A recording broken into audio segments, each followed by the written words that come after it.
stuff that you look back on and just go, you guys want this back? Just give me the money back.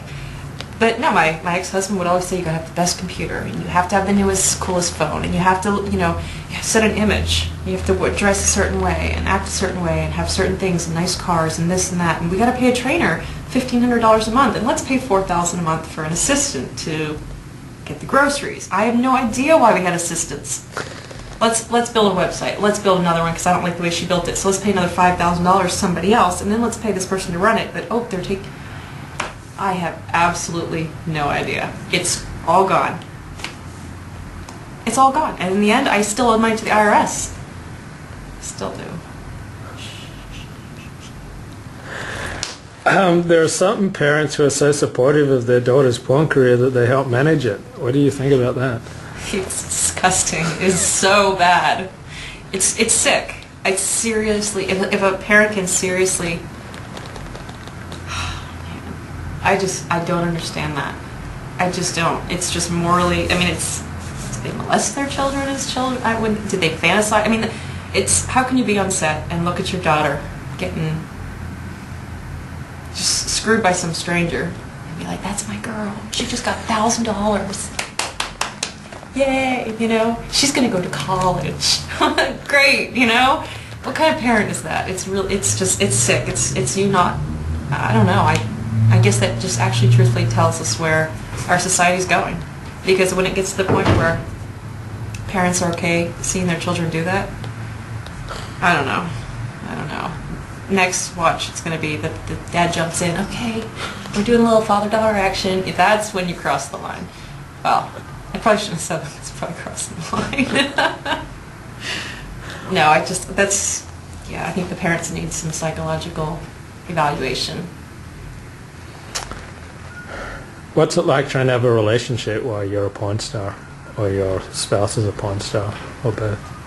You're speaking of past or speaking of my current situation? Either. In the past, it was hard because being married, I was the main person that was actually working, and he basically spent his time working on my career. Some working as a suitcase pimp. Which in some ways was true, but truthfully, my career would not have been a big success if it weren't for him, because he was very good. Like I've told you before, I'm not good at being self-employed because I'm not a big self-motivator. But if someone is actually pushing me and prodding me, I'm very, very driven, and it can be very successful if necessary. If necessary. So I was very successful in the business because I actually would go out and do things, and because he would find me a lot of work and find a lot of opportunities, and then I would just go and pursue them, and I would succeed. But it was hard because I would get home, turn my phone on. Speaking of, but I would get home from work and I would be exhausted, and the first thing out of his mouth would be, we need $10,000 by Friday. We've got the stack bills due, and why didn't you call this person? And why didn't you do this? And why didn't you do that? And why don't you ever want to have sex with me? It's like, what? Seriously? How about a glass of wine, rub my feet, light some damn candles, and kiss my ass? That's not nice. But seriously, it was like women are emotional creatures, and my emotions were pretty much removed all day at work, and I would get home and just want to be able to detach myself from the work and let my emotional side get a break, and I would get home and I would have to basically stay in character because my emotional needs were not even being looked at. Which is why he ended up getting a girlfriend, which is why we're not married anymore. And in my current situation, it's difficult because when I was still performing in the business, I was dating him, and we were both performers, and now I'm out of the business, but he's not. He's trying to be out, but, it's baby steps. Yeah, it takes its toll on me. It's hard. I understand it because I know just like I emotionally detach myself during scenes, so does he. But it's still not an easy thing to deal with. How much would you want to have sex with your husband when you're out having sex for your job?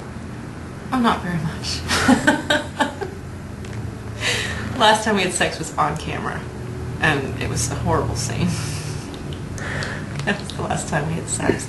But no, it was just, I needed something, I needed more than the physical when I got home, and it was all about the physical, so I had no desire, for the most part, at all.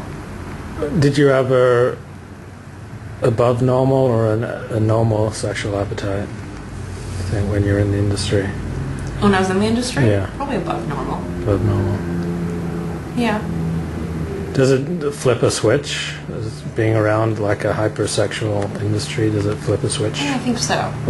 And also, I think because I cut my emotions off and took the emotional part out of it, it just enhanced the sexual part, because, I mean, normally when you're intimate with somebody, it's a lot of emotional attachment. Or for me it is. I don't just usually have sex to have sex with people.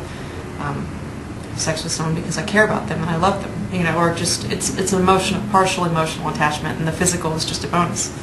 But in the business, you took all the emotion out, and so it just was just about the physical, and so, you know, you kind of just went with the animal instinct as opposed to the emotional. Did anything happen to you in childhood that predisposed you towards a career in the adult industry? You're so funny. No. Truthfully, I had the best upbringing. Very, very Christian upbringing. It was perfect. I mean, I really can't complain. My parents weren't overpowering with the religion. They didn't smother us and drag us to church and make us, you know, pray at night and make us bless our food. We did pray at night and we blessed our food, and we did go to church, but we gladly did, and it was our life. And I have a great family life. There's no sexual weird. There was nothing. It was actually a perfect upbringing, and my dad. You know, my mom and dad can both proudly say that they raised us knowing the truth, and they raised us right, and it, you know, they did their job perfectly. And after you get to a certain age, it's just you being human and curious and exploring your own. When did you start to explore sexually? Oh, I didn't even lose my virginity until I was 17. So. And then soon after you started experimenting? Or? A little bit. I mean, I was dating one guy mostly through high school, and then I kind of had one of those 6 months of my life where I just kind of went crazy and just went off the deep end and just got really wild. And just woke up one day and was just like, okay, enough. And ended up going to Florida to visit a friend and never came back. What is it about America that it provides so much freedom that people can, you know, do porn or do anything? You know, there's something about this country. There's just so much freedom, I guess. It's funny because it's almost like we have less freedom, but that's our ticket. You know, free speech, this freedom, this, and you know, America's all about freedom. And yet in most countries, you know, you go to Amsterdam, you can smoke pot, you can do prostitution, all these things, they allow all these things to happen. And so people are just like, oh, whatever, it's not as big a deal. Here, we have more freedom, but they actually keep more from us. And so it's almost like they want more because they can't really have it. And then they use their American freedom as the excuse to try to get it. I don't know. America. I mean, I love America, don't get me wrong. It's a great country. And I guess I've never really lived anywhere else, so I don't really know anything else. But how should society deal with the sex industry? How should they deal with it? Yeah. How do you think?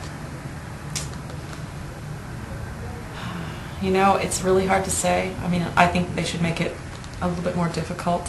I mean, I feel bad because me saying, you know, shut down the porn business comes across as me saying that, you know, it's like me turning my back on people that I am still friends with and still respect and admire, but it's really not that. It's just morally, I think that they should, you know, go after the porn industry, you know, completely with all they've got and try to shut it down. However, immorality has been around since the beginning of time, and this is something that we've been dealing with since, you know, since man was created. Since the first sin, it's just been a non-stop battle. It's never going to go away. But I think that it's society's job to do whatever it takes to try to protect the people from it. Because, you know, we're really our own worst enemy. If we really want it bad enough, we're going to go find it regardless of what society allows. The adult industry often says this is product just for adults, but if you make product available to adults, it's inevitably going to get into the hands of kids. I mean, you just